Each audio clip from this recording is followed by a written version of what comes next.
മാറ്റരായ ministries YouTube ചാനലിലേക്ക് അവർക്കും സ്വാഗതം. കഴിഞ്ഞ ദിവസത്തിൽ നമ്മൾ യഹൂദനുമായിട്ട് ബന്ധപ്പെട്ട് ന്യായവിധിയെക്കുറിച്ചായിരുന്നു പറഞ്ഞത്. റോമർക്കെഴുതിയ ലേഖനം 2-ാം അധ്യായത്തിൻ്റെ 12-13 വാക്യങ്ങളാണ് നമ്മൾ സംസാരിച്ചത്. 14 തൊട്ടുള്ള വാക്യങ്ങൾ ഇന്ന് വായിക്കാം. ന്യായപ്രമാണം ഇല്ലാത്ത ജാതികൾ ന്യായപ്രമാണത്തിലുള്ള സ്വഭാവത്താൽ ചെയ്യുമ്പോൾ ന്യായപ്രമാണമില്ലാത്തവർ തങ്ങൾക്ക് തന്നെ ഒരു ന്യായപ്രമാണമാകുന്നു.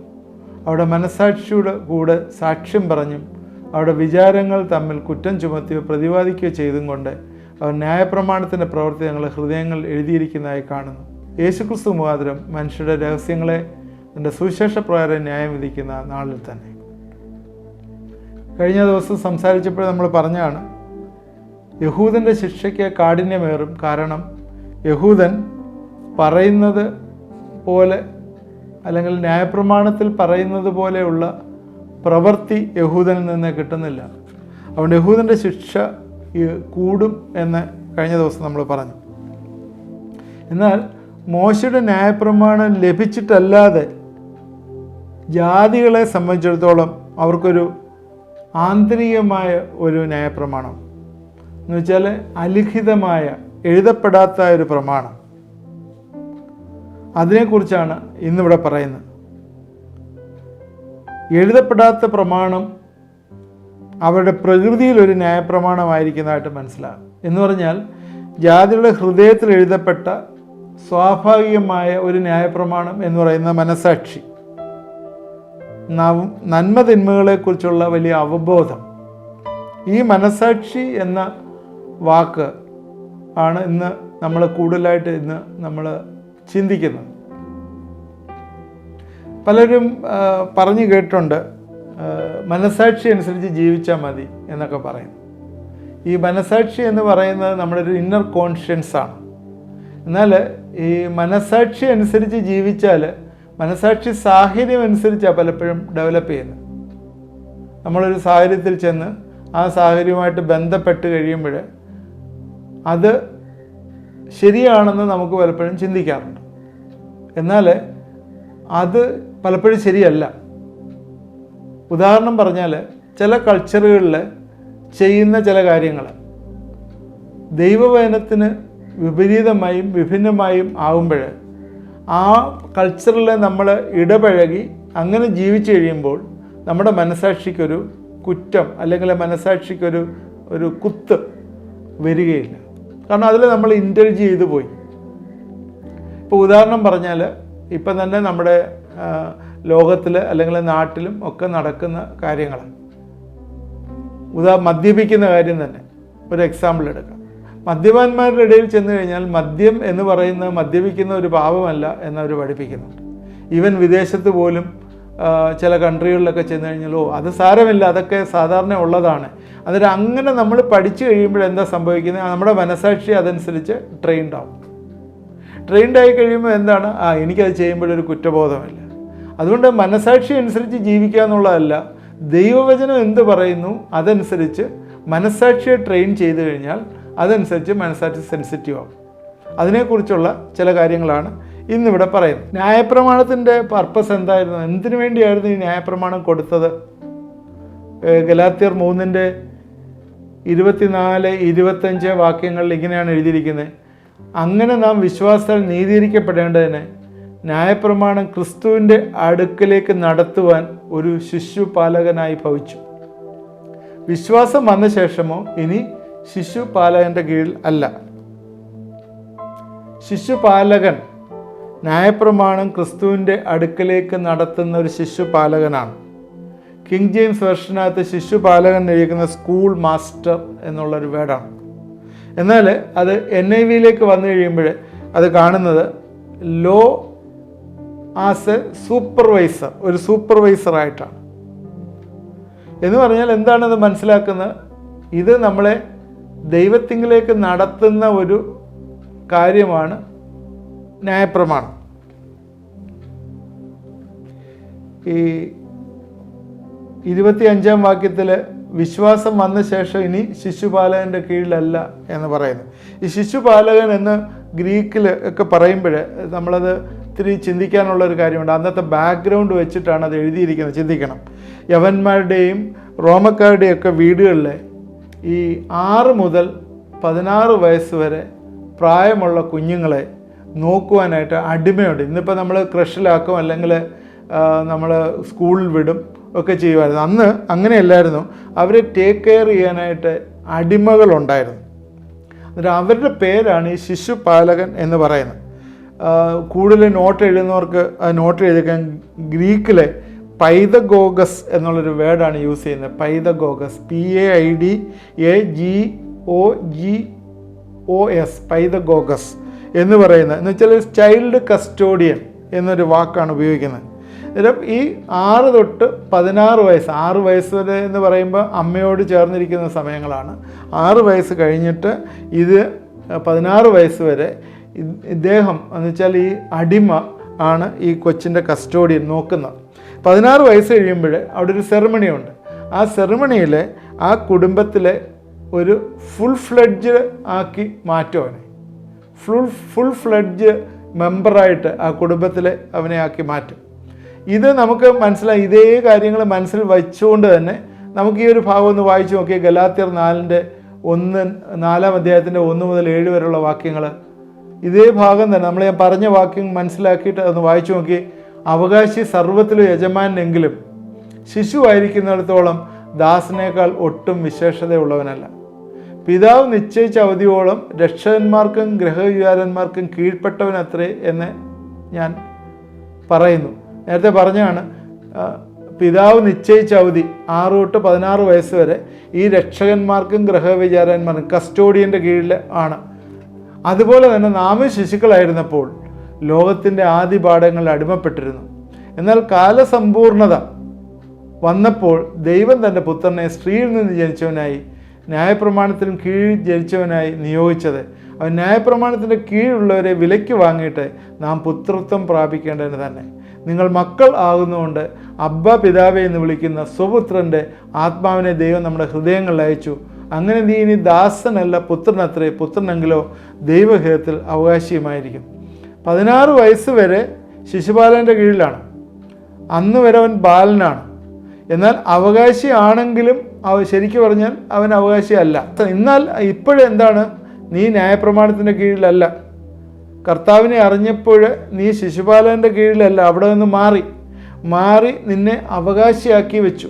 അബ്ബാ പിതാവേ എന്ന് വിളിക്കത്തക്ക രീതിയിൽ നിന്നെ അവകാശിയാക്കി. യഹൂദന്മാർ പിതാവേ എന്ന് വിളിച്ച് പ്രാർത്ഥിക്കില്ല. യേശുക്രിസ്തു ആണല്ലോ പിതാവേ എന്ന് വിളിച്ച് പ്രാർത്ഥിപ്പാനായിട്ട് നമ്മളെ പഠിപ്പിച്ചത്. അവർ യഹോവേ എന്നാണ് പറയുന്നത്, യഹോവ എന്ന് പറഞ്ഞിട്ട് അവർ പിതാവേന്നോ അല്ലെങ്കിൽ ദൈവമെന്ന് തന്നെ പറയാനായിട്ട് അവർക്ക് പേടിയാണ്. കാരണം അത്രയ്ക്ക് റെസ്പെക്റ്റ് ചെയ്യുന്നു. നോർമലി അഡോണായി എന്നാണ് പറയുന്നത്. അതുകൊണ്ട് ഇവിടെ അബ്ബ പിതാവേ എന്ന് വിളിക്കുക എന്ന് വെച്ചാൽ അപ്പൻ മകനുള്ള റിലേഷൻഷിപ്പിലേക്ക് നിങ്ങളെ കൊണ്ടുവന്നു. കാരണം അവകാശിയാക്കിയിട്ട് ദൈവവുമായി യാതൊരു ബന്ധവുമില്ലാത്ത ഇരുന്നവരെ ദൈവം അവകാശിയാക്കി. അപ്പൻ ദത്തെടുത്തെന്നുള്ളൊരു വേർഡാണ്. അഡോപ്റ്റ് ചെയ്തു, ആ കുടുംബത്തിലേക്ക് അഡോപ്റ്റ് ചെയ്ത് നമ്മളെ ദത്തെടുത്ത് അവൻ്റെ ആദ്യദാനമായ ആത്മാവിനെ നമുക്ക് തന്ന് നമ്മളെ നിലനിർത്തിയിരിക്കുന്നു എന്നുള്ളത് എത്ര സന്തോഷകരമായിട്ടുള്ളൊരു കാര്യമാണ്. 14-ാം വാക്യത്തിലെ ന്യായപ്രമാണമില്ലാത്ത ജാതികൾ ന്യായപ്രമാണത്താലുള്ള സ്വഭാവത്താൽ ചെയ്യുമ്പോൾ ന്യായപ്രമാണമില്ലാത്തവർ തങ്ങൾക്ക് തന്നെ ന്യായപ്രമാണമാകുന്നു. അവിടെ മനസ്സാക്ഷിയുടെ സാക്ഷ്യം പറഞ്ഞ് അവരുടെ വിചാരങ്ങൾ തമ്മിൽ കുറ്റം ചുമത്തിയോ പ്രതിപാദിക്കുകയോ ചെയ്തുകൊണ്ട് അവർ ന്യായപ്രമാണത്തിൻ്റെ പ്രവർത്തികളെ ഹൃദയത്തിൽ എഴുതിയിരിക്കുന്നതായി കാണുന്നു. അവർക്ക് ഒരു മനസ്സാക്ഷി. ഈ മനസ്സാക്ഷിയെക്കുറിച്ച് നേരത്തെ പറഞ്ഞാണ്. ആഫ്രിക്കയിലെ ട്രൈബ്സിൻ്റെ ഇടയിൽ പണ്ട് ഉണ്ടായിരുന്ന ഒരു കാര്യം ഞാനൊരു പുസ്തകത്തിൽ വായിച്ചാണ്. അതിങ്ങനെ എഴുതിയിട്ടുണ്ടായിരുന്നു. ഇപ്പോൾ നിലവിലുണ്ടോ എന്ന് എനിക്കറിയത്തില്ല. ആരെങ്കിലും മോഷ്ടിച്ചാൽ ഒരു കത്തിയെടുത്ത് പഴുപ്പിച്ച് സംശയമുള്ളവരെയെല്ലാം കൊണ്ട് നിർത്തും. ആ കൂട്ടത്തിൽ സംശയമുള്ളവരെല്ലാം കൊണ്ട് നിർത്തിയിട്ട് ഈ കത്തി പഴുപ്പിച്ച് അവരുടെ നാക്കിലത് തൊടുവിക്കും. സലൈവ കൂടുതലുള്ളവർക്ക് പൊള്ളലേൽക്കത്തില്ല, സലൈവ ഇല്ലാത്തവർക്ക് പൊള്ളലേൽക്കും. കാരണം അവർ വിശ്വസിക്കുന്നത് മോഷ്ടാവിന് സലൈവ ഇല്ലാതെ വരും എന്നുള്ളതാണ്. എന്താണ് അവൻ്റെ നാക്കിൽ സലൈവ ഇല്ലാത്തത്? അവൻ്റെ മനസാക്ഷി അവനെ കുറ്റം വിധിക്കുമ്പോഴേ അവൻ്റെ നാവിൽ സലൈവ പോലും പ്രൊഡ്യൂസ് ചെയ്യത്തില്ല എന്നുള്ള, അവൻ്റെ കോൺഷ്യൻസ് അവനെ പ്രിക്കി, അവൻ സലൈവ വരികയില്ല. സലൈവ പുറപ്പെടാതെ ഇരിക്കുമ്പോഴേ നാക്ക് പൊള്ളും. അന്നേരം അവനെ ആ കൾപ്രിറ്റിനെ കണ്ടുപിടിക്കാനായിട്ട് പറ്റും. ഈ ഒരുപാട് കുറ്റകൃത്യങ്ങളൊക്കെ ചെയ്യുന്നവരുടെ എന്ന് വെച്ചാൽ മർഡറേഴ്സ്, ഡ്രങ്കാർഡ്സ്, ഇങ്ങനെയൊക്കെ ഉള്ളവരുടെ മുഖം എപ്പോഴും ഒരു അഗ്ലിയായി, എന്ന് വെച്ചാൽ ഓരോ നാൾ കഴിയുന്തോറും അവരുടെ മനസാക്ഷി അവരെ കുറ്റം വിധിച്ചുകൊണ്ട് അവരുടെ മുഖത്ത് പോലും അത് പ്രദർശിക്കപ്പെടും.